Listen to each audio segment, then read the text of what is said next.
Let g of x equal negative 2x squared plus 4x minus 5. Part A. Determine whether the graph opens up or down. Our quadratic function g of x can be written in the form of ax squared plus bx plus c. We can see that a is equal to negative 2, b is equal to positive 4, and c is equal to negative 5. Since the a value, negative 2, is less than 0, or is negative, this parabola will open downward. Part B. Determine the vertex of the graph of the quadratic function. To find the x-coordinate of the vertex, we will use the formula negative b over 2a. Recall from an earlier problem that a was equal to negative 2 and b was equal to positive 4. Making those substitutions, we now have the x-coordinate of the vertex will equal negative 4 divided by 2 times negative 2. This simplifies to negative 4 over negative 4, which equals positive 1. To find the y-coordinate of the vertex, we will evaluate function g at x equals 1, or evaluate g of 1.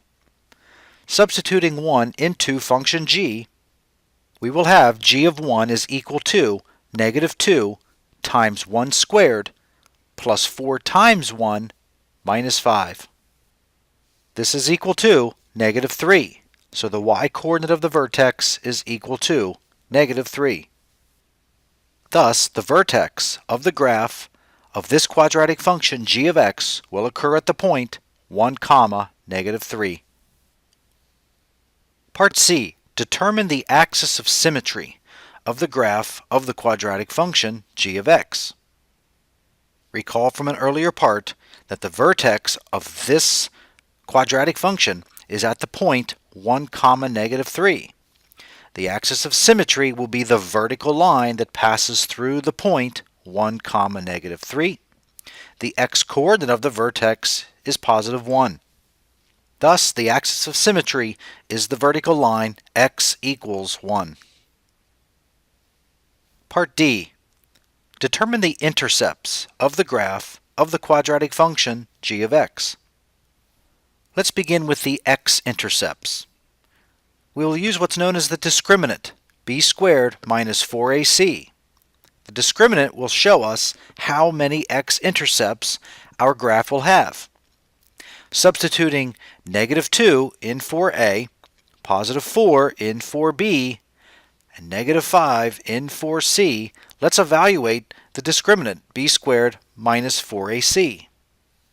The discriminant will equal 4 squared minus 4 times negative 2 times negative 5, which is equal to negative 24. Since our discriminant value is negative, we will not have any x-intercepts. To find the y-intercept, we will evaluate g of 0. Substituting 0 into the function g of x, we will have negative 2 times 0 squared plus 4 times 0 minus 5. This is equal to negative 5. Thus, we will have a y-intercept at the point 0, negative 5. To begin, we start with a blank xy grid. The x-axis spans from negative 4 to positive 4 in increments of 1. The y-axis spans from negative 6 to positive 2 in increments of 1. To begin, let's plot the vertex, the point 1, negative 3, and let's also plot the y-intercept, the point 0, negative 5. Next, we draw the axis of symmetry, the line x equals 1. Using the axis of symmetry, we can find a mirror image point from the point, the y-intercept, 0, negative 5, reflecting 0, negative 5, that point reflecting it across the axis of symmetry. We also get the point 2, negative 5. Part A to this problem tells us that our parabola will open downward. So starting with the vertex, the point 1, negative 3, we then draw a parabola starting at that point, opening downward, passing through the 2 points 0, negative 5, and also 2, negative 5. Part F. Based on the graph, determine the domain and the range of the quadratic function g of x. The domain of g of x is from negative infinity to positive infinity. The range of g of x spans from negative infinity up to negative 3, including negative 3. Part G. Based on the graph, determine where the function is increasing and where it is decreasing. G of x is increasing from negative infinity to positive 1.